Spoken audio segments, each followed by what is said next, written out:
What if the very thing you're fighting against is actually growing stronger because of your resistance?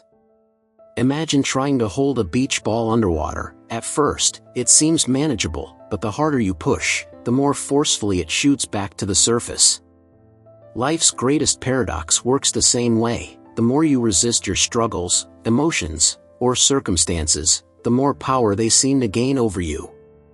In this video, we'll dive deep into the psychology behind this paradox and, more importantly, how you can break free from it. Stick with me, and I'll show you a new way to approach life's toughest challenges. Life is full of paradoxes and contradictions that seem to defy logic but contain deep truths. One of the most profound paradoxes in human existence is encapsulated in the phrase, "What you resist, persists." This concept is more than a catchy phrase, it is a reflection of the way our minds and emotions interact with reality, and understanding it can lead to a more peaceful and fulfilling life. The idea suggests that when we resist or fight against certain feelings, situations, or realities, we often end up amplifying them instead of diminishing their impact. Whether it's in personal struggles, relationships, or broader societal issues, this paradox plays a critical role in how we experience life.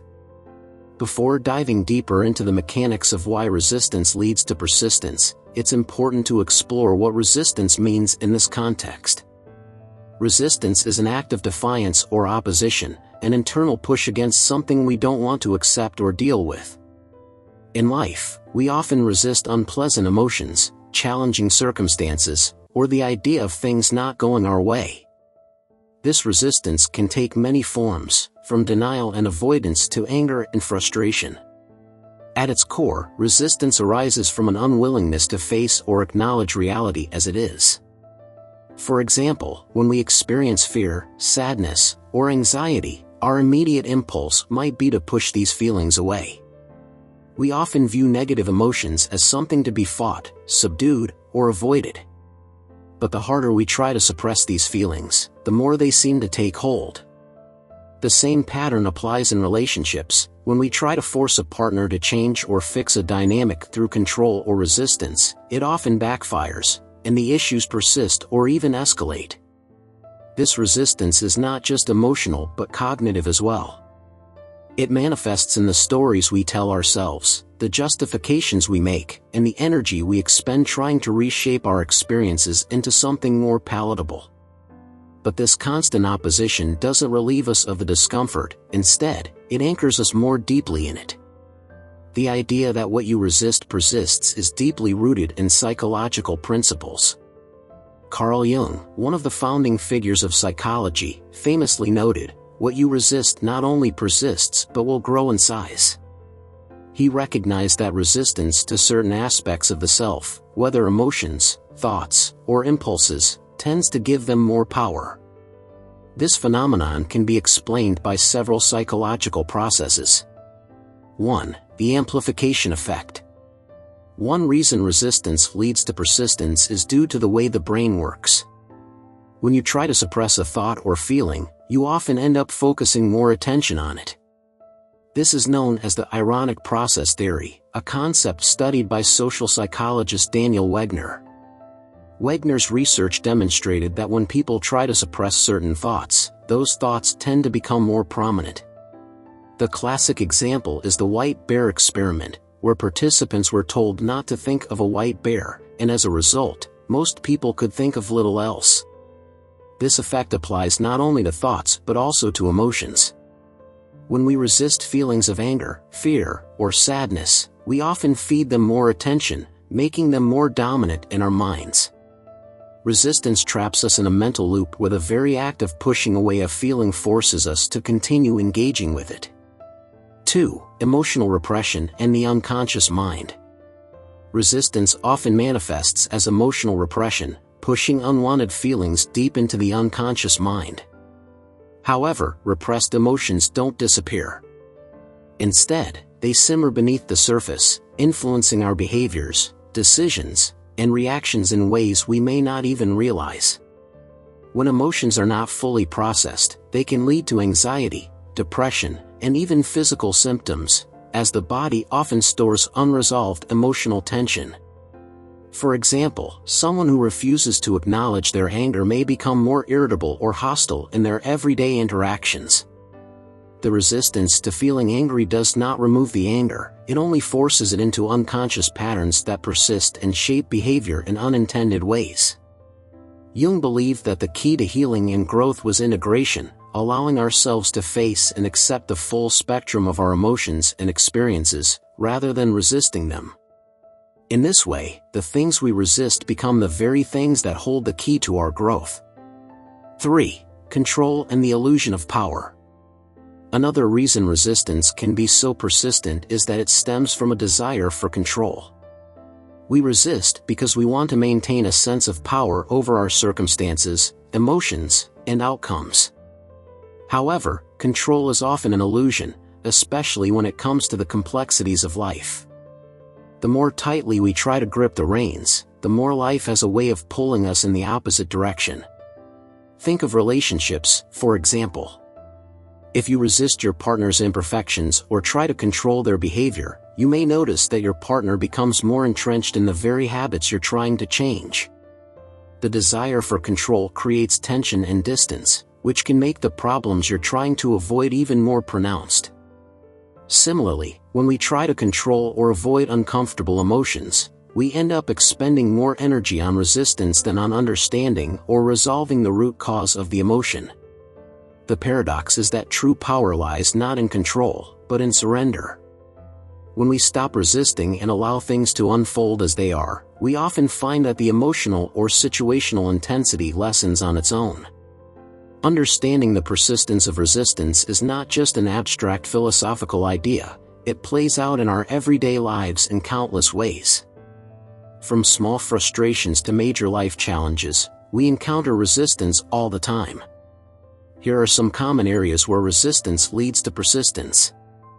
1. Emotional resistance. Perhaps the most obvious example of the resistance-persistence paradox is in our emotional lives. Many of us are taught, either directly or indirectly, that certain emotions are bad or weak and should be suppressed. Anger, sadness, fear, and vulnerability often fall into this category. As a result, we resist these emotions when they arise, trying to push them down or pretend they don't exist. However, resisting emotions does not make them go away. Instead, it intensifies them, creating a pressure cooker effect. Suppressed anger might resurface as passive aggressiveness or an outburst later on. Unacknowledged sadness may turn into chronic depression. The very act of trying to escape from these feelings strengthens their hold on us.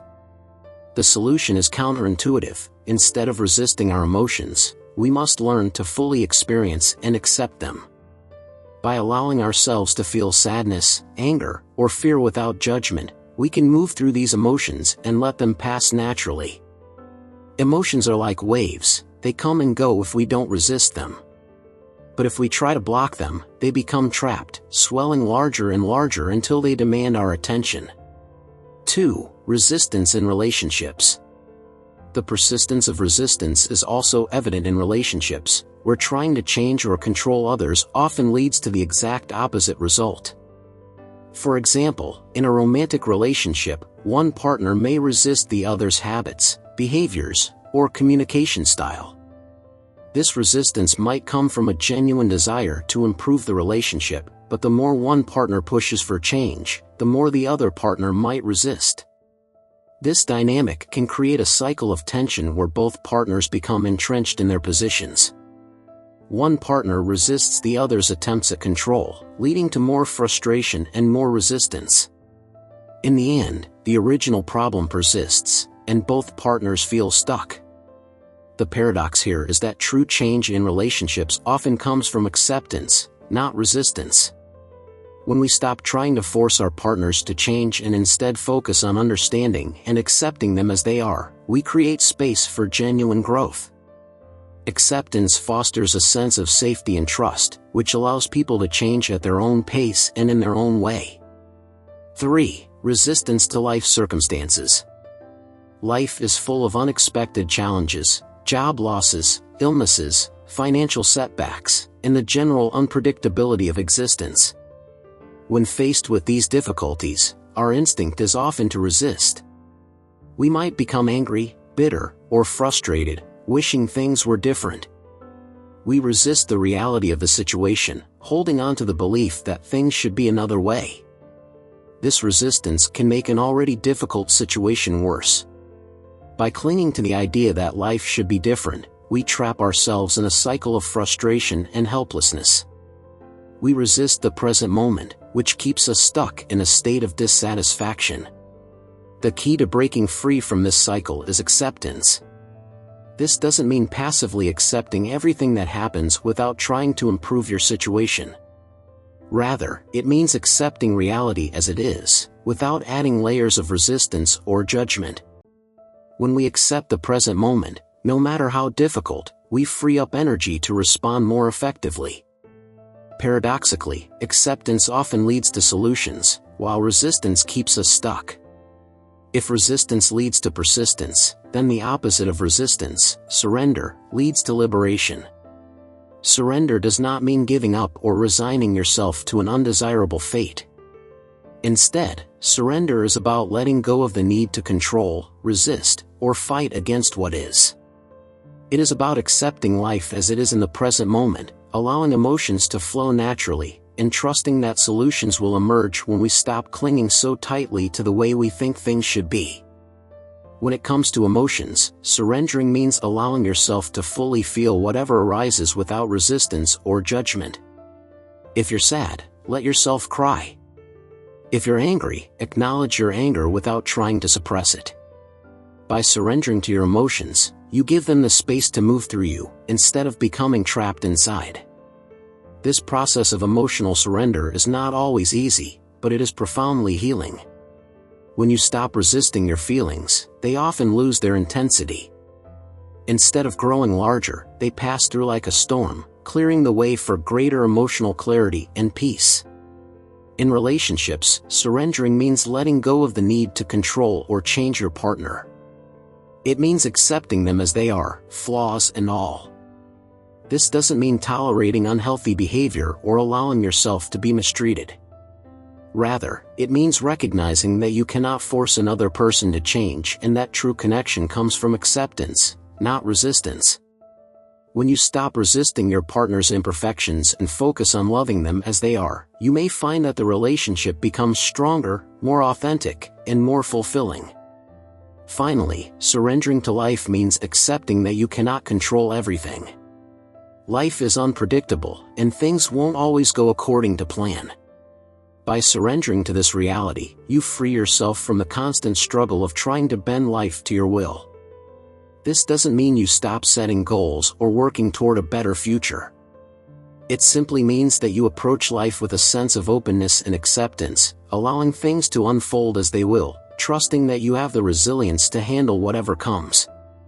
Finally, the paradox of what you resist persists is a profound truth about the nature of life. Resistance, whether to emotions, people, or circumstances, often amplifies the very things we are trying to avoid. The more we fight against something, the more power we give it.